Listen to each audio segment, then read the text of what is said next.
গোটা পৃথিবীতে আমাদের পরিচয় হলো আমরা মুসলিম জাতি। আমরা কি জাতি বলুন তো? মুসলিম ছাড়াও আরো জাতি আছে না নাই? ইহুদি একটা জাতি, খ্রিস্টান একটা জাতি, বৌদ্ধ একটা জাতি, প্রতিবেশী হিন্দু একটা জাতি, এরকম করে বহু জাতি পৃথিবীতে আছে। এই জাতির ভিতরে সংখ্যার দিক থেকে এখন 180 থেকে 200 কোটি মুসলমান পৃথিবীতে বসবাস করছে।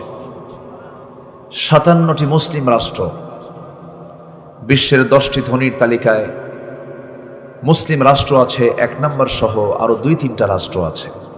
প্রাকৃতিক খনিজ সম্পদের দিক থেকে মুসলমানরা অনেক এগিয়ে আছে। প্রতি 4 জনে 1 জন করে মুসলিম। 800 কোটি মানুষের দুনিয়ায় 200 কোটি মুসলমান, এটা কোনো অংশে কম নয়। কিন্তু দুঃখজনক হলেও সত্য, সেই 200 কোটি মুসলমানের দুনিয়াতে আজকে সবচেয়ে যে জাতি সবচেয়ে বেশি মার খাচ্ছে, নির্যাতিত, নিপীড়িত, কোন জাতি বলুন তো? মুসলিম জাতি। ভৌগোলিক দিক থেকে আমরা বাংলাদেশকে আমরা এমন একটা অবস্থানে দেখতে পাচ্ছি, আমরা আমাদের চতুর্পার্শ্বে আমাদের ধর্মের মানুষের সংখ্যা চাইতে অন্য ধর্মের মানুষের সংখ্যাটাই বেশি। সার্বিকভাবে আমরা মুসলমান যদি আমাদের স্বকীয়তাকে বজায় রাখতে পারি, গোটা পৃথিবীতে মুসলমানরাই মাথা উঁচু করে দাঁড়াতে পারে। কিন্তু স্বকীয়তা মানে হচ্ছে, মুসলমানের কাজ হলো ইসলাম মাইনাস রাখা না, ইসলামকে সংযুক্ত রাখা, ইসলামের সাথে থাকা, ইসলামকে লালন করা, ইসলামকে পালন করা, ইসলামকে জীবনের সকল জায়গায় দিন হিসেবে গ্রহণ করে নেওয়া। এটা কার হুকুম? আসতে বলবেন না, কার হুকুম? আল্লাহর হুকুম। আজকে আমার দেশে এমনও একটা গোষ্ঠী আছে যারা রাসূলকে মানে না, বলে যে মুহাম্মদ সাল্লাল্লাহু আলাইহি ওয়াসাল্লাম তারপরে আরো নবী আছে। নাউজুবিল্লাহ বলবেন না? এবং এই দেশে দৃশ্যমান তাদের মসজিদ নামে উপাসনালয় আছে এবং সেখানে আজান হয়, সেখানে নামাজও হয়। একটা সম্প্রদায়ের নাম হলো কাদিয়ানি। নাম শুনেছেন তো? কাদিয়ানি একটা ব্যক্তি ছিল, গোলাম আহমদ কাদিয়ানি। তাকে তারা শেষ নবী মানে। ইমান আছে না গেছে? আসতে ইমান আছে না গেছে? চলে গেছে। বিভিন্ন ফেরকা আমার দেশে আছে, কিন্তু আমাকে ইসলামকে লালন করেই চলতে হবে। আল্লাহ কবুল করুন, জোরে বলি আমিন। আজ পর্যন্ত আমরা স্বীকৃতি দেওয়ার সাহস পাইনি কাদিয়ানিরা যে ইমানহীন, তারা যে কাফের, তাদের যে ইমান নাই, এই জাতীয় কোনো শক্ত কোনো স্বীকৃতি আজ পর্যন্ত রাষ্ট্রের তরফ থেকে দেওয়া হয়নি। অথচ আমরা যে নবীর উম্মত, সেই নবীকে আমার জীবনের চাইতে কম ভালোবাসা দরকার না বেশি ভালোবাসা দরকার? রসুল আমাকে বেশি ভালোবাসেন না আমি রসুলকে বেশি ভালোবাসি? রসুল আমাকে বেশি ভালোবাসেন। এই জন্য মাঝে মাঝে আমার কাছে কেন যেন মনে হয় আমরা এতটাই ইসলামকে ছেড়ে দিয়েছি যে নবীর বিরুদ্ধে কথা হয়, আল্লাহর বিরুদ্ধে কথা হয়, অথচ আমাদের কোনো প্রতিক্রিয়া নেই। না জানি আল্লাহ তাআলা আমাদের উপরে নারাজ হন কিনা। এজন্য আমাদের সজাগ দৃষ্টি সর্বক্ষণ রাখার দরকার আছে না নাই? সজাগ দৃষ্টি রাখতে হবে। আল্লাহ কবুল করুন, জোরে বলে আমিন। সম্মানিত ভাইয়েরা, আমরা কোরআন নিয়ে বসেছি। কোরআন যা বলবে এটাই তো সত্য নাকি? আমি যদি সত্যবাদী হই আমার পছন্দ হবে, আর কোরআন যদি আমার শুনে পছন্দ না হয় ভাবতে হবে সুদের কারবারে আছে, জেনার কারবারে আছে, নয় মদের বোতল নিয়ে আছে। ঠিক কিনা বলেন? সুদ আমার দেশে নাই তো, তবে গাড়াদহে নাই, আছে, শাহজাদপুরে নাই, বেলকুচি নাই, উল্লাপাড়া নাই, রায়গঞ্জ নাই, তাড়াশ নাই, কাশীপুর নাই, কামারখন্দ নাই, আছে? আছে নাই কোথায়? এটা কি এলাকার সমস্যা না জাতীয় সমস্যা? জাতীয় সমস্যা। এই সমস্যা দূর করবেন কেমনে? আপনি ওয়াজ কইরা ভাবতেছেন ওয়াজ করে দূর হবে? ওয়াজ করে দূর হবে না। এটার জন্য রাসূল যে পন্থা অবলম্বন করেছেন সেই পন্থা আমাকে আপনাকে অবলম্বন করতে হবে। আমার রাসূল ছিলেন নামাজের ইমাম, আবার আমার রাসূল ছিলেন রাষ্ট্রের ইমাম। যেরকম সুবহানাল্লাহ। এটা অনেকে মানতে চান না। আমরা ইমামকে এক করে ফেলব। আমরা ইমামকে কি করে ফেলবো? এক করে ফেলব। রাষ্ট্রের ইমাম এবং মসজিদের ইমাম দুজন হবে না একজন হবে? একজন হবে। সম্মানিত ভাইয়েরা, আমি যেখান থেকে তেলাওয়াত করেছি সেই তেলাওয়াতকৃত সূরাটার নাম হলো সূরাতুল বুরুজ। সূরাতুল বুরুজের শেষ দিকের কিছু আয়াত আমি তেলাওয়াত করেছি। আমরা সফল হওয়ার জন্য বহুদিক দৌড়াই।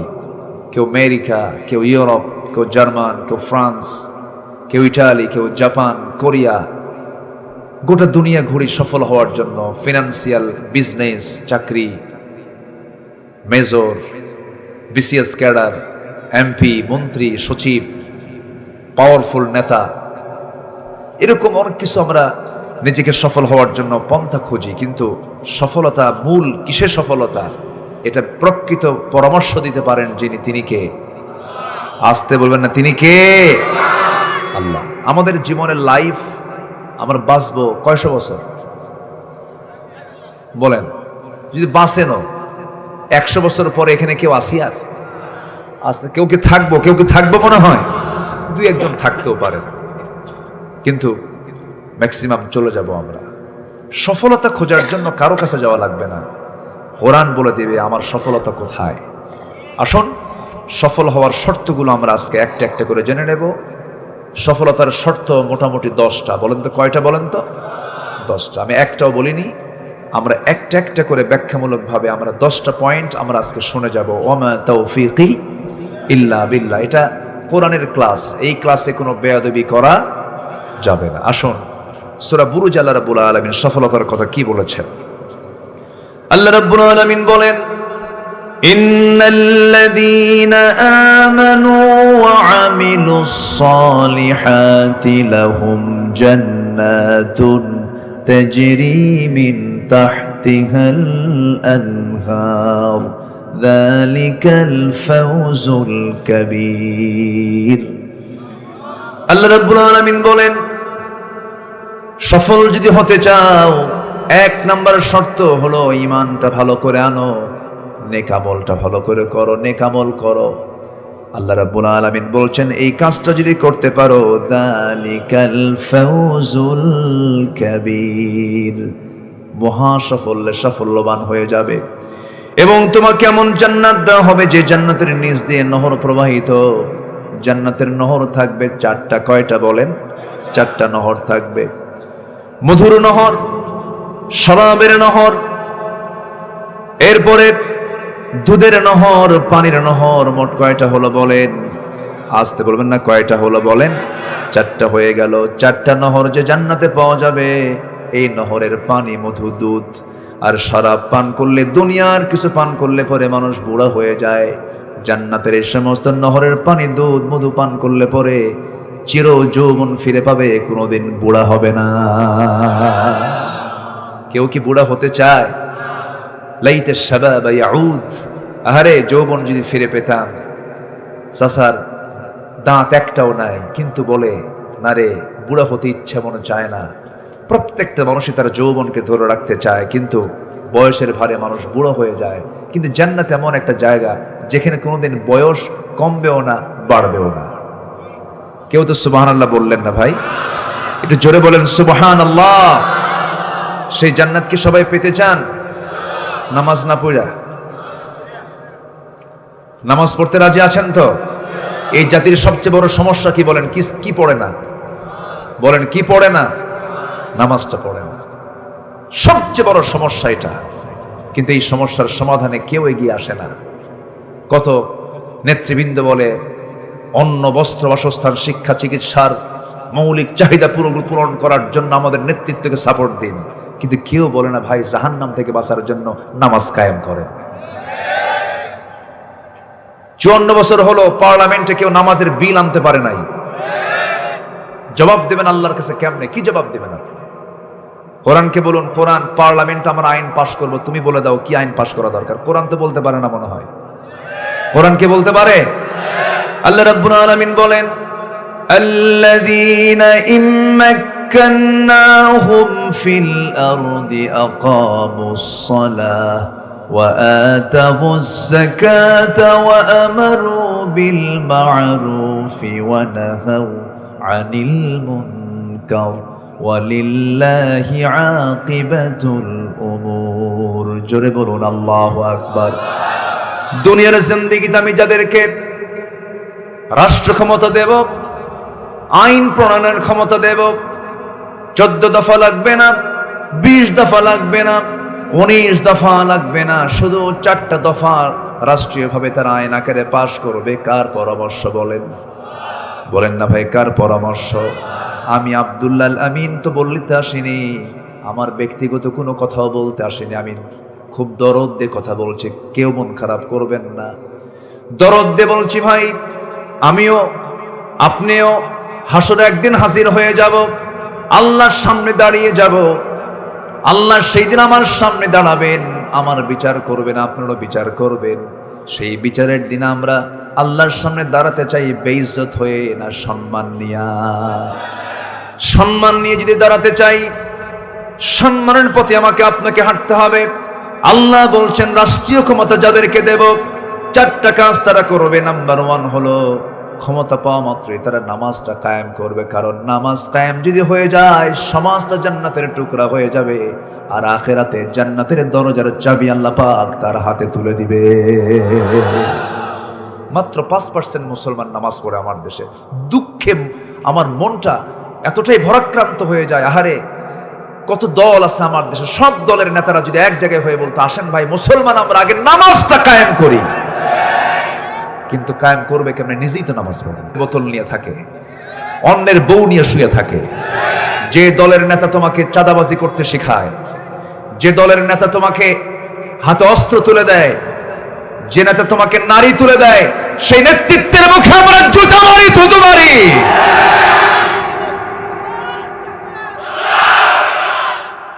আল্লাহ কবুল করুন। বুঝে জোরে বলি আমিন, আরো জোরে বলি আমিন।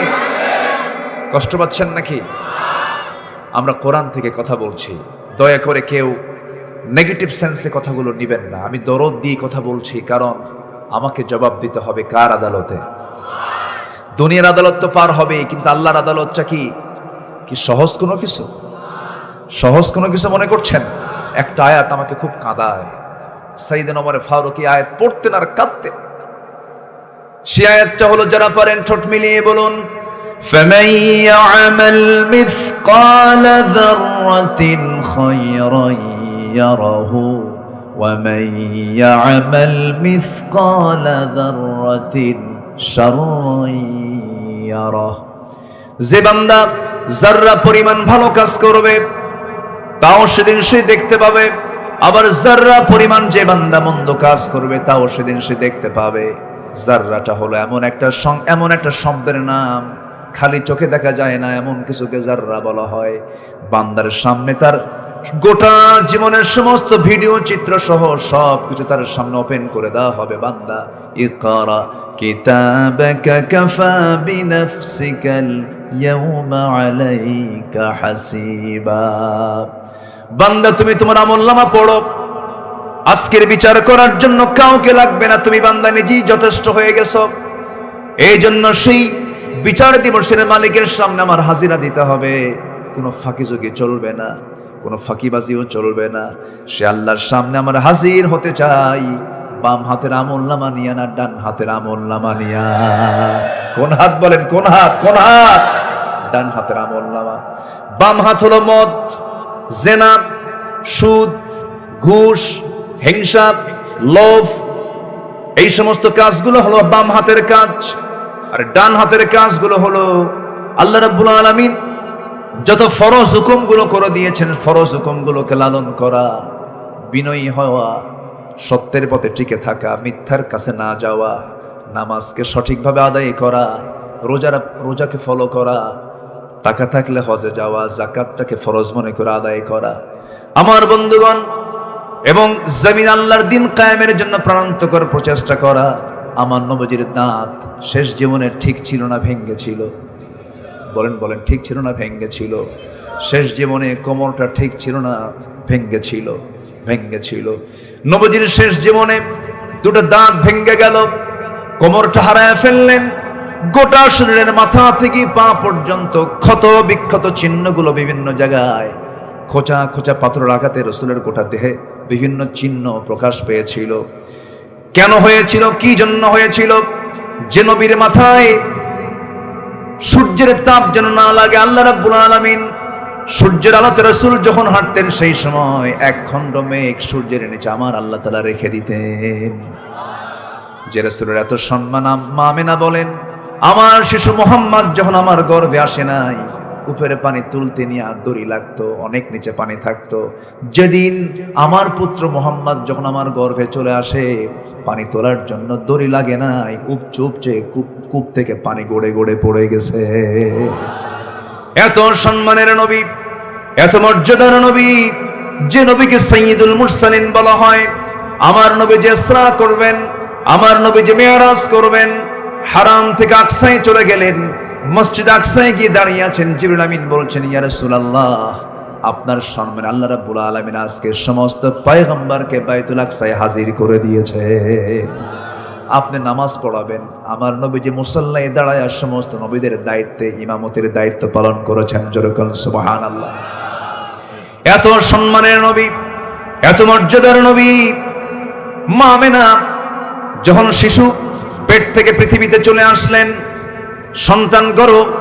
সন্তান যখন ভূমিষ্ঠ হয়ে গেল, মার কষ্টের পরিমাণ বেড়ে গেল। কারণ সন্তান ভূমিষ্ঠ হওয়ার পর সন্তান যার কোলে তুলে দিবেন সেই স্বামী দুনিয়াতে নাই। বড় কষ্টের পরিমাণ বেড়ে গেল। সন্তান কোলে নিলে হাউমাউ করে কাঁদেন মা আমেনা।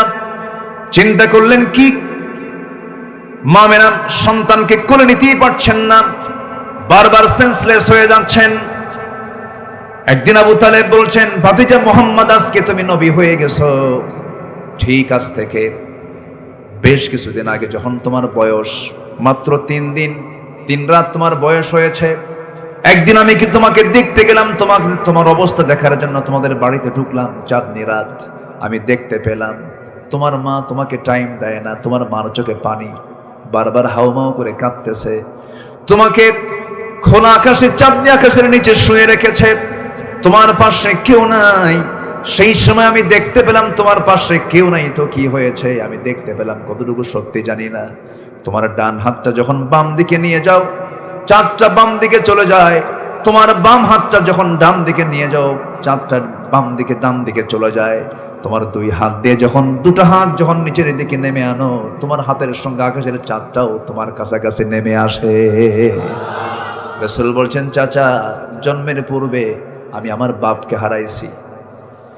আমার মা স্বামীকে হারানোর বেদনা তীব্র থেকে তীব্রতর হলো কখন? যখন আমার জন্ম হয়ে গেল। কোলে নেওয়ার মানুষ নাই। আমার মা আমাকে সময় দিতে পারেন না, কষ্টের মাত্রা বেড়ে যায়। সেই কষ্ট দূর করার জন্য মহান রব্বুল আলামিন আকাশের চাঁদটা আমার জন্য খেলনা বানায় দিয়েছিলেন। সেই নবীজির শেষ জীবনে কি দাঁত ছিল নাকি? আজ থেকে দাঁত ছিল নাকি? 2টা দাঁত চলে গেছে, কোমর চলে গেছে। নবীজির মাথা থেকে পা পর্যন্ত ইনজুরি, প্রত্যেকটা জায়গায় চোকা চোকা পাথর মেরেছিল তায়েফে।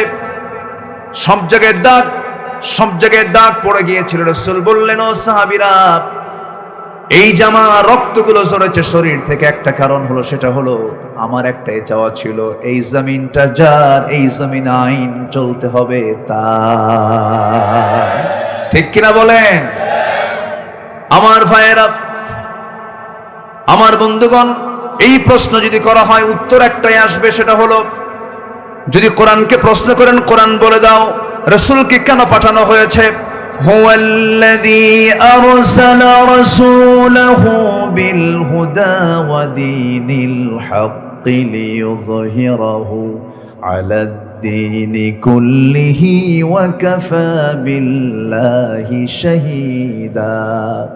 আরেক জায়গায় বলছেন, হুয়াল্লাযী আরসালা রাসূলাহু বিল হুদা ওয়া দীনিল হাক্কি লিইয়ুযহিরাহু আলাদ-দীনি কুল্লিহি ওয়ালাউ কারিহাল মুশরিকুন। জোরে বলুন আল্লাহু আকবার। কেন পাঠানো হয়েছে? হে রাসূল, আমি আপনাকে এই জন্য পাঠায়া দিয়েছি, জানো পৃথিবীতে যত তন্ত্র মন্ত্র আছে, যত ইজম আছে, সমস্ত হিউম্যান ল, যত মানব রচিত মতবাদ আছে সমস্ত মতবাদের উপরে যেন আল্লাহর দিন ইসলাম কি বিজয়ী করতে পারেন, এই জন্য আমি আল্লাহ আপনাকে দুনিয়াতে পাঠিয়েছি। জোরে কোন সুবহানাল্লাহ। রাসূল বসে বসে নামাজ পড়বেন আর আবু জেহেলরা আবু লাহাবরা রাষ্ট্র চালাবে, এটিকে মেনে নেওয়া যায়? আসতে বলবেন, মেনে নেওয়া যায়? মদের ফ্যাক্টরি থাকবে আর আলেমরা ওয়াজ করে শুধু বেড়াবে, এটিকে মেনে নেওয়া যায়? আমরা মদের আইন দেখতে চাই না, আমরা সুদের কারবার দেখতে চাই না, আমরা জেনার লাইসেন্স দেখতে চাই না। আল্লাহ কবুল করুন। জোরে বলি আমিন, আরো জোরে বলি আমিন। সফল যদি হতে চাই আগে লাগবে ঈমান। কি লাগবে বলেন? বলেন কি লাগবে? এখানে কেউ কি বেঈমান আছেন? কে আছেন হাত তোলেন। বেঈমান কে বলেন? হাত তোলেন। কেউ আছেন? কেউ কিন্তু কয় না আমি বেঈমান, সবাই বলে আমি কি ঈমানদার। কেউ কি বলতে পারবেন যে পৃথিবীতে একটা লোকের নাম ফেরাউন কেউ নাম রাখছে? আছে কেউ? কিন্তু ফেরাউনের চরিত্র আছে না নাই? এই যে 16 বছর যারা ছিল তাদের কিসের চরিত্র ছিল? কিসের চরিত্র ছিল বলেন? ফেরাউনের একটাই নেশা ছিল যে ক্ষমতায় থাকবো কেমনে। এদের 16 বছর নেশা ছিল কি বলেন? ক্ষমতায় থাকবো। জনগণ চাক আর না চাক, আমার বাপদের স্বাধীন করছে, আমি থাকবো। কি ঠিক কিনা কন? এই কথাগুলো কি মিথ্যা কথা? অনেক কিছু করেছে, কিন্তু ফেরাউনের চরিত্র আছে, কিন্তু ফেরাউন নামটা কিন্তু কেউ রাখে না। মুসার নাম আছে না নাই? এখানে মুসা নামে লোক খুঁজে পাওয়া যাবে না? ইব্রাহিম খুঁজে পাওয়া যাবে না? ইসমাইল খুঁজে পাওয়া যাবে না? দেখি ইব্রাহিম কে আছে? হাত তোলেন। ওই যে শাহজাদপুরের ইব্রাহিম, ওই যে ইব্রাহিম, গাড়াদহ ইব্রাহিম। ইব্রাহিম আছে, মুসা আছে, ঈসা আছে, দাউদ আছে, এরপরে ইসমাইল আছে, মুহাম্মদ আছে, জাকারিয়া আছে।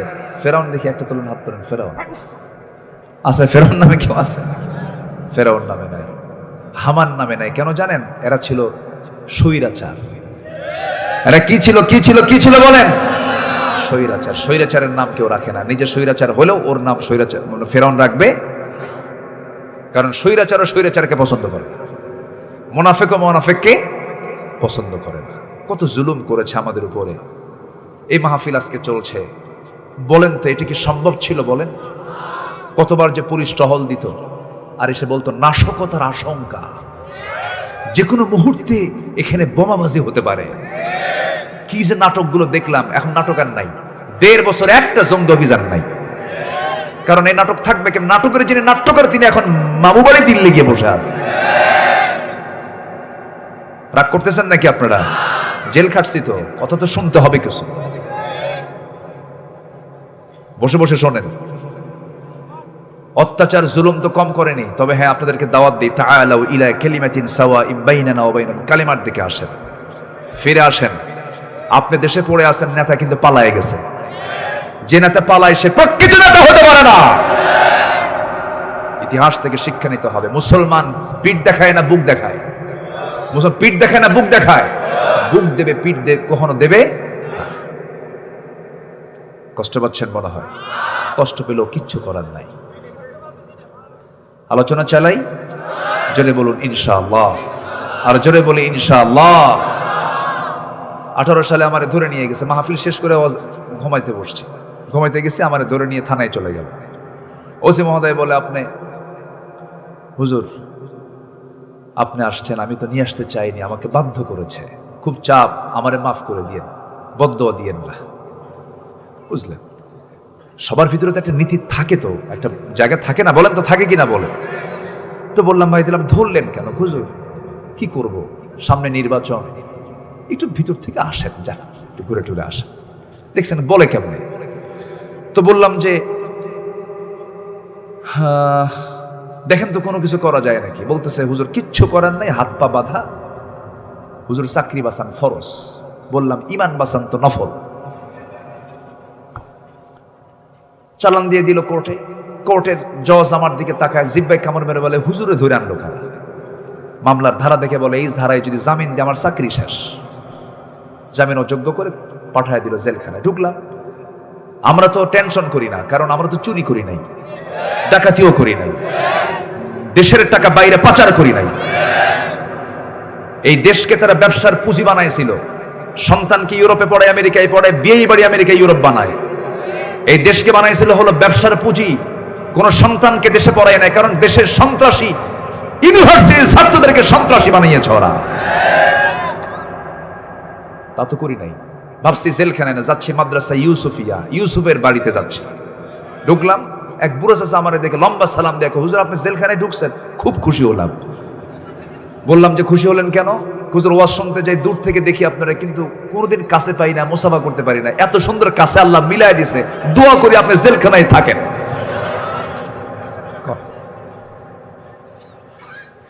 তো বললাম যে আপনি কেন জেলখানায় আসছেন? বলতেছে আমি আসছি হুজুর বোমা হামলা, 80 বছর বয়সের লোকের নামে দিছে, কিসের হামলা? আচ্ছা বলেন তো, ওই বুড়া মানুষ যদি বোমা মারতে যায়, বোমা কি জায়গায় পড়বে না মাথায় পড়বে? এগুলি হয়েছে কেন? শুধুমাত্র তার কারণ হচ্ছে ক্ষমতার লিপ্সা, ক্ষমতার লোভ, অবৈধ চিন্তা, অবৈধ মানসিকতা। এটা থাকা যাবে না। জুলুম করবেন তো সব শেষ হয়ে যাবে। সেটা বইয়ের সঙ্গে হতে পারে, ভাইয়ের সঙ্গে হতে পারে, প্রতিবেশীর সঙ্গে হতে পারে, সমাজের সঙ্গে হতে পারে। কখনো জুলুম করা যাবে। 5 অগস্ট পরবর্তী কিছু হামলা টামলা হয়েছে, অনেকের পুকুর দখল করছে, অনেকের ব্যবসা দখল করে নিয়েছে। এগুলোর সঙ্গে ইসলামের কোন সম্পর্ক নাই। এগুলো করবেন কেন আপনি? ইসলাম কি এগুলো বলে দিয়েছে? কেন করবেন আপনি? ঠিক না, এগুলো আমরা বাদ দেব। জোরে বলি ইনশাআল্লাহ, আরো জোরে বলি ইনশাআল্লাহ। আল্লাহ জুলুমকে বরদাস্ত করেন না। তার ইতিহাসকে শুনলাম না, দেখলাম তো। কষ্ট পাচ্ছেন আপনারা? ইমানদার কি এগুলো করতে পারে? ইমানদাররা এগুলো করতে পারে না। ইমানদাররা নেক আমল করবে, জিকির করবে কার? সর্বক্ষণ জিকির হবে কার? আল্লাহর জিকির করতেই তার হিংসা আসবে না। আমার বন্ধুগণ, একটু কান লাগাবেন, মনোযোগ দিয়ে কিছু কথাগুলো শুনবেন। তথ্য নিয়ে একটু কথা বলছি। আমি আল্লাহর জিকিরটা করব কেমনে? কারণ জিহ্বা দিয়েছেন কে? চোখ দিয়েছেন কে? কান দিয়েছেন কে? নাক দিয়েছেন কে?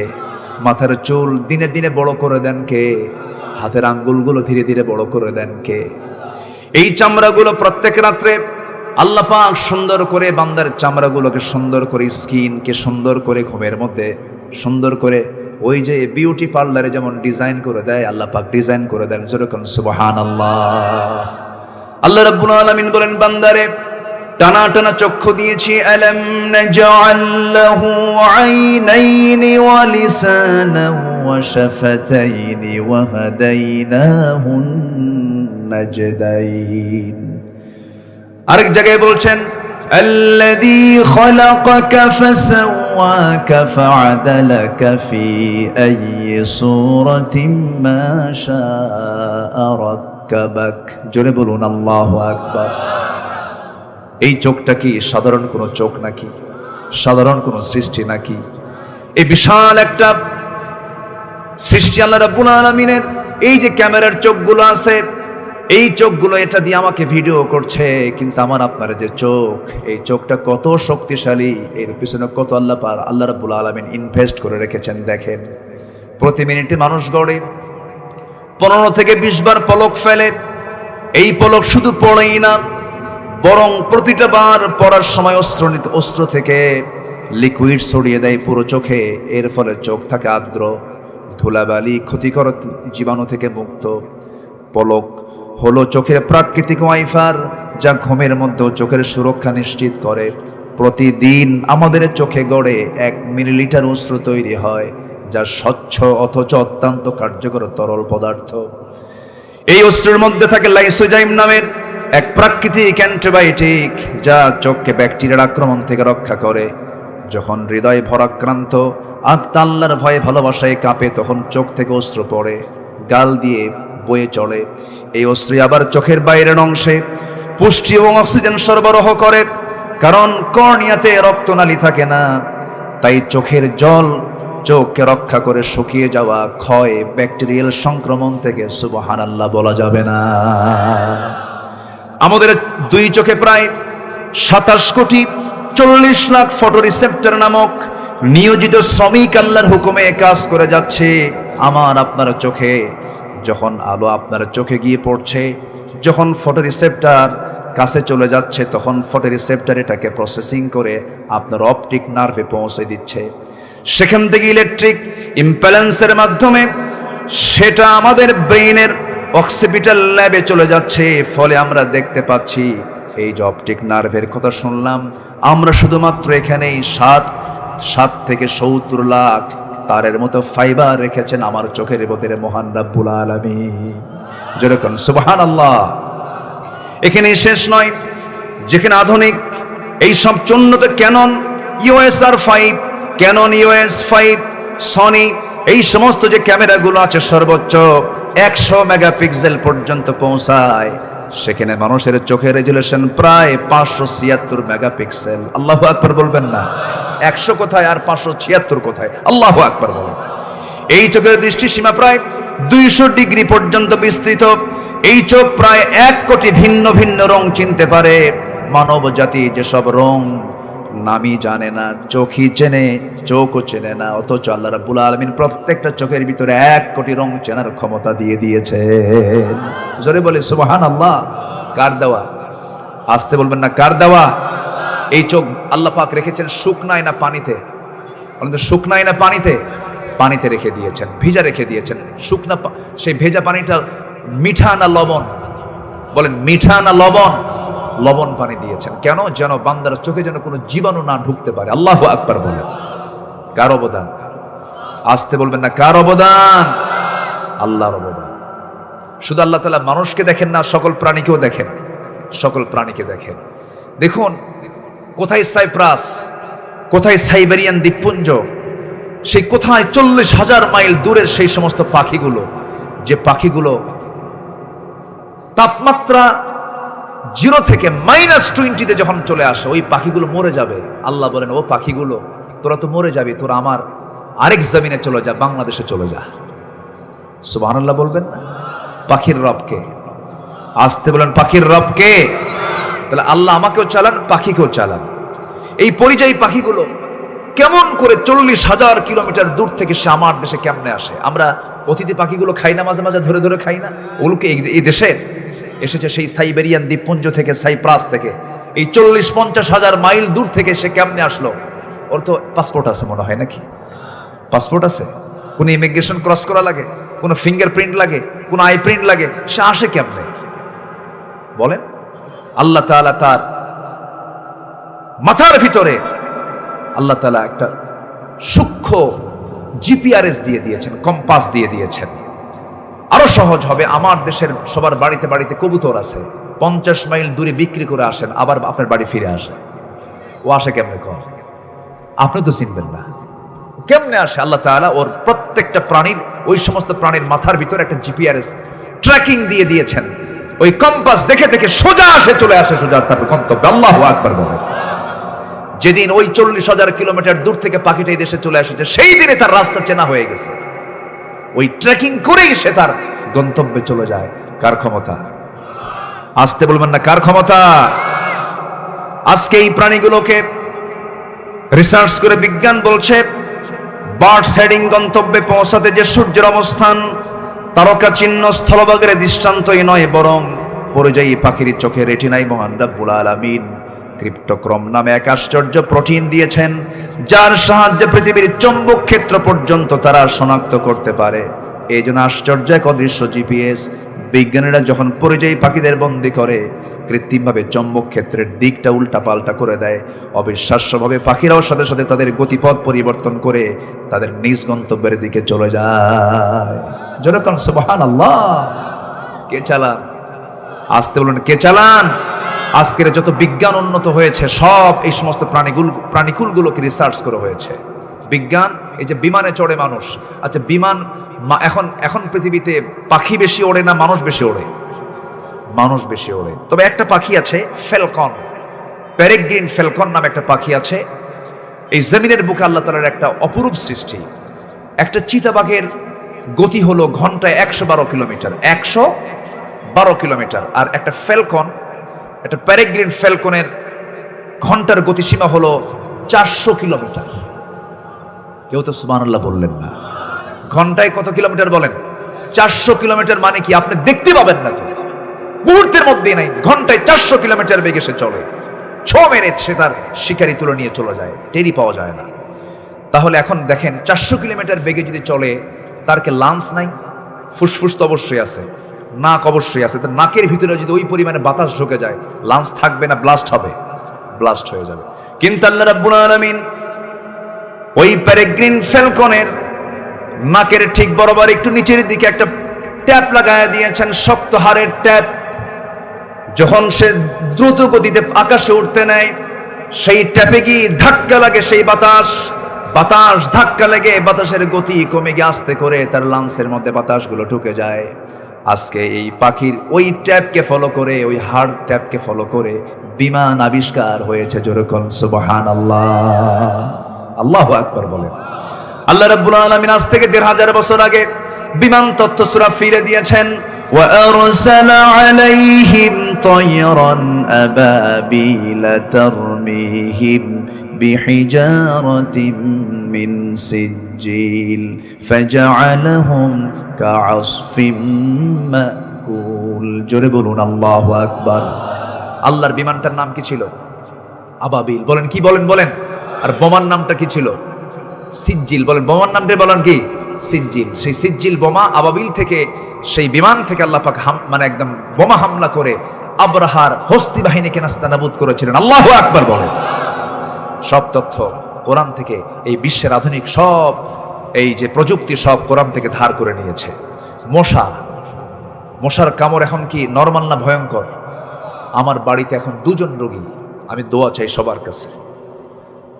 আমার স্ত্রী আজকে ব্লাড টেস্টে এডিস মশার কামড় তার গায়ে পড়েছে, ডেঙ্গু পজিটিভ হয়ে গেছে। এই প্লাটিলেট লেভেলটা এই ডেঙ্গু হলে পরে একদম কমায়া ফেলে, মানুষ মৃত্যুর ঝুঁকিতে পড়ে যায়, এতটাই ডেঞ্জারাস এই মশার কামড়।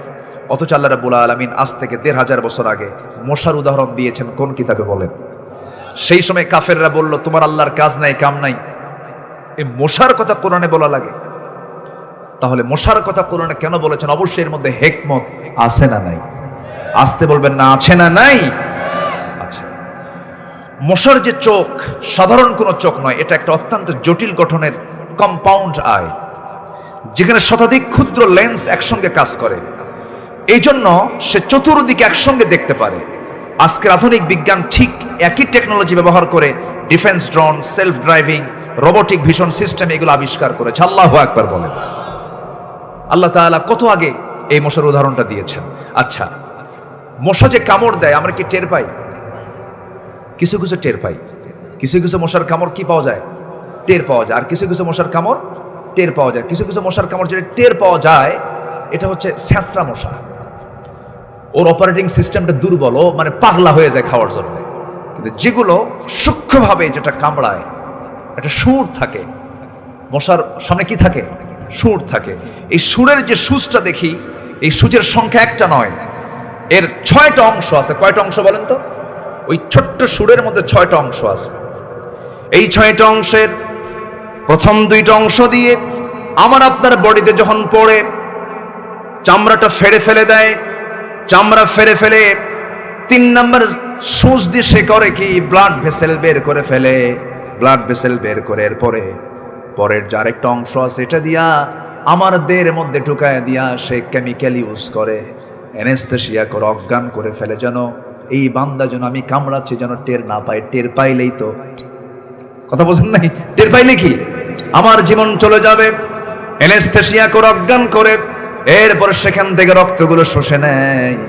আজকের যে এই গবেষণা, আজকের যে বিজ্ঞান এটা প্রমাণ করেছে, বের করেছে, এই শুধু মশার এই সুরকে গবেষণা করে আজকে জটিল নিখুঁত ডিজাইন থেকে অনুপ্রাণিত আধুনিক বিজ্ঞানীরা তৈরি করেছে মস্কিটো ইন্সপায়ার্ড সিরিঞ্জ তৈরি করেছে আজকে মশার সেই সুর থেকে। আল্লাহু আকবার বলা যাবে না? ব্লাড ভেসেলগুলো খুঁজে খুঁজে বের করে এই সিরিঞ্জ, এটা এখান থেকে আবিষ্কার হয়েছে। সুবহানাল্লাহ বলবেন না? আচ্ছা, মশার চোখ শক্তিশালী না আমাদের চোখ শক্তিশালী? ভালো করে কম। আচ্ছা, আমরা মশাকে দেখে ভয় পাই না মশা আমাকে দেখে ভয় পায়? মশারে লাগে কে? মশারে কি মানুষ টাঙ্গায় না মশা টাঙ্গায়? তাহলে কে ভয় পায়? বলেন কে ভয় পায়? মানুষ ভয় পায়। মশার কাছে আমরা দুর্বল, আমরা মশারি টাঙ্গায় জেলখানায় থাকি। মশা তুমি হাইসো না। গোটা ঘর আপনি নেটিং করেছেন, এরপরে মশা ঢুকছে। গোটা ঘর নেটিং করা আছে, কোথাও মশা দেখলেন না আপনি, লাইট বন্ধ করা মাত্রই নাকের কাছে কানের কাছে সে সারে গামা পাদানিসা শুরু হয়ে গেল। গান এমন বিশ্রী গান, ঘুম শেষ। কিন্তু ও দেখলো কেমনে আপনাকে, এত দূর থেকে পরখ করলো কেমনে? বিজ্ঞান বলছে 75 ফুট দূর থেকে মশা টের পায় এখানে কোন সলিমুদ্দিন শুয়ে আছে। 75 ফুট দূর থেকে আপনি তো টেরই পাবেন না। পৃথিবীতে এমন কোন মেশিন এখন আবিষ্কার হয়নি যা মশার সঙ্গে পারে। মশার যে দুই ডানা আছে, দুই ডানা, ও যে আওয়াজ করে এটা কিন্তু ভোকাল আওয়াজ না, ভোকালের না, এটা হচ্ছে তার পাখা নড়ানোর আওয়াজ। গুনগুন গুন যে আওয়াজটা হয়, প্রতি সেকেন্ডে মশা তার পাখার ঝাপটান মারে প্রতি সেকেন্ডে 400 থেকে 500 বার। 400 থেকে 500 বার প্রতি সেকেন্ডে সে ঝাপটান মারে। পৃথিবীতে আজ পর্যন্ত এমন কোন মেশিন আবিষ্কার হয়নি যা মশার গায়ে ওই মেশিন আল্লাহ পাক সেট করে।